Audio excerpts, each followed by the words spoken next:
Assalamualaikum warahmatullahi wabarakatuh. Halo teman-teman, kembali lagi ke video saya.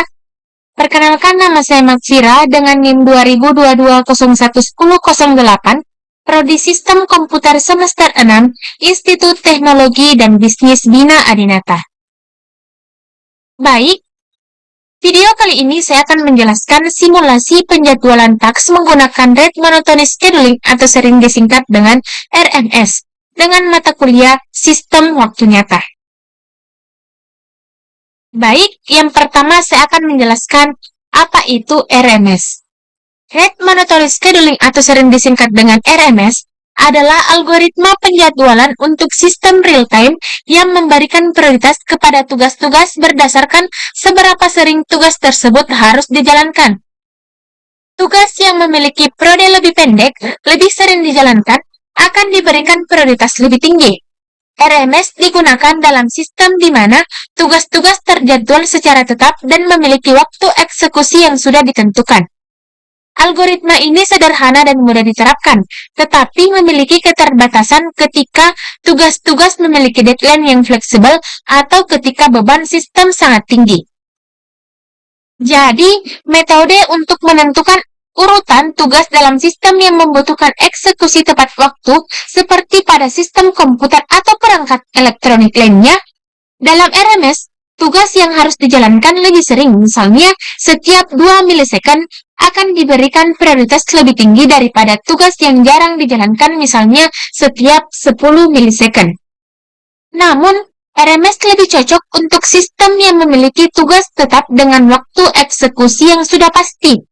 Meskipun algoritma ini sudah dimulai atau sudah mudah digunakan, akan keterbatasan jika tugasnya memiliki deadline yang bervariasi atau ketika sistem terlalu sibuk dengan banyak tugas yang harus diselesaikan dalam waktu yang terbatas.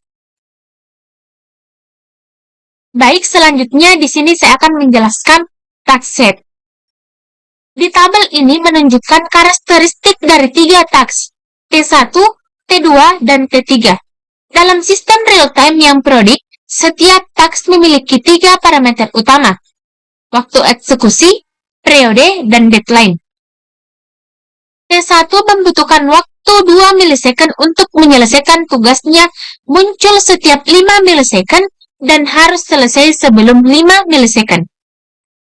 T2 membutuhkan waktu 1 milisecond muncul setiap 10 milisecond dan harus selesai sebelum 10 milisecond. T3 membutuhkan waktu 2 milisecond muncul setiap 20 milisecond dan harus selesai sebelum 20 milisecond. Jadi ketiga task ini memiliki deadline yang sama dengan periodenya, yang berarti sistem ini termasuk dalam kategori hard real-time dengan deadline ketat.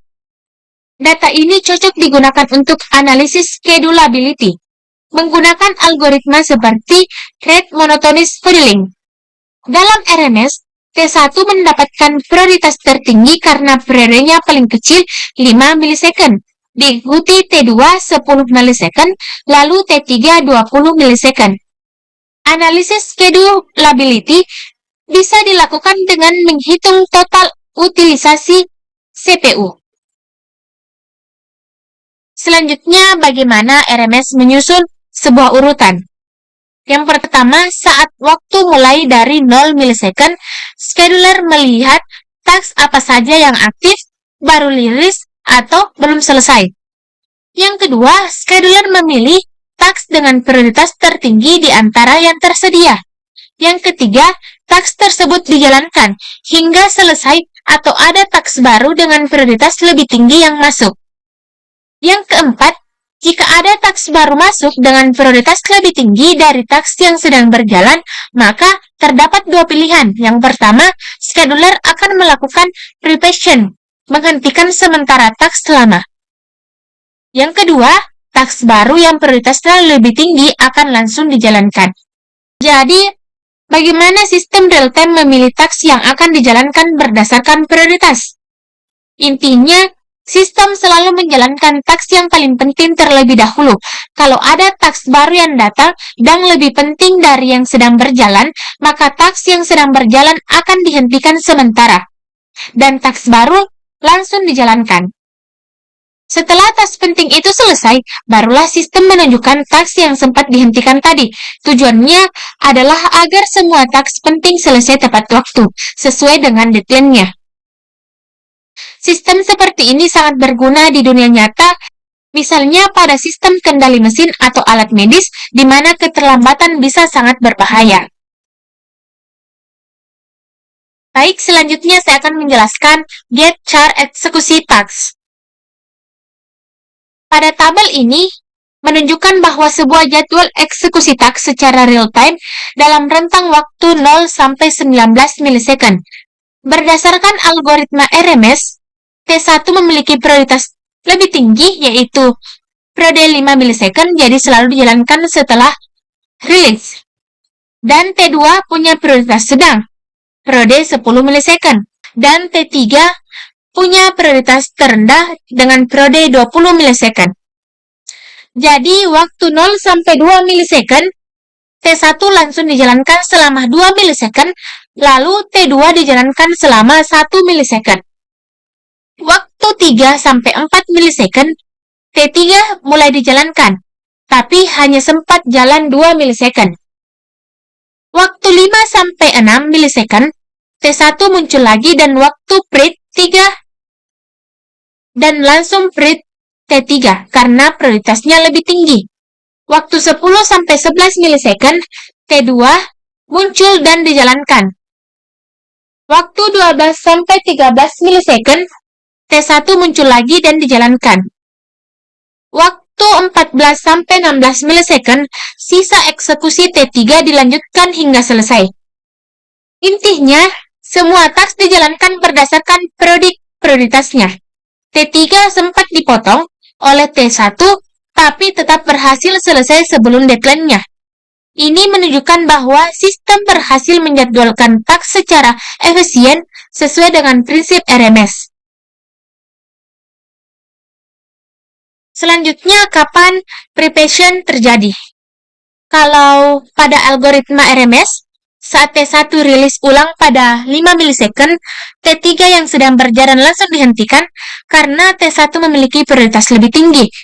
RMS selalu memberikan jalan kepada task dengan prioritas tertinggi, sehingga T3 harus menunggu sampai T1 selesai dieksekusi. Nah, ini contohnya tadi telah dijelaskan pada Gantt chart eksekusi task. Algoritma RMS akan selalu memiliki task yang paling penting berdasarkan periode untuk dijalankan. Task yang sedang berjalan bisa dihentikan jika ada yang paling penting data. Ini menjamin task penting seperti sensor kendaraan atau kontrol mesin selalu dijalankan tepat waktu. Selanjutnya, apakah semua task selesai tepat waktu? Ya, karena T1 memiliki prioritas tertinggi dan selesai dalam 5 milisecond setiap periodenya setiap 10 milisecond. Tanpa mengalami preparation, T2 memiliki prioritas menengah dan selesai dalam 10 milisecond setiap 20 milisecond. Dimulai setelah T1 selesai. T3 memiliki prioritas terendah, muncul setiap 50 milisecond dan membutuhkan waktu 20 milisecond untuk selesai. Meskipun T3 sempat beberapa kali di-prep oleh T1 dan T2, ia tetap menyelesaikan eksekusinya sebelum deadline. Secara keseluruhan, semua task selesai tepat waktu dan sistem berhasil menjadwalkan ketiganya dengan baik. Baik, kita sudah berada pada tahap terakhir atau tahap kesimpulan. Di sini saya akan menyimpulkan materi yang saya bawakan. Jadi, RMS atau Rate Monitoring Scheduling merupakan algoritma penjadwalan yang cocok untuk sistem real-time yang bersifat periodik. Dalam RMS, prioritas task ditentukan berdasarkan periodenya.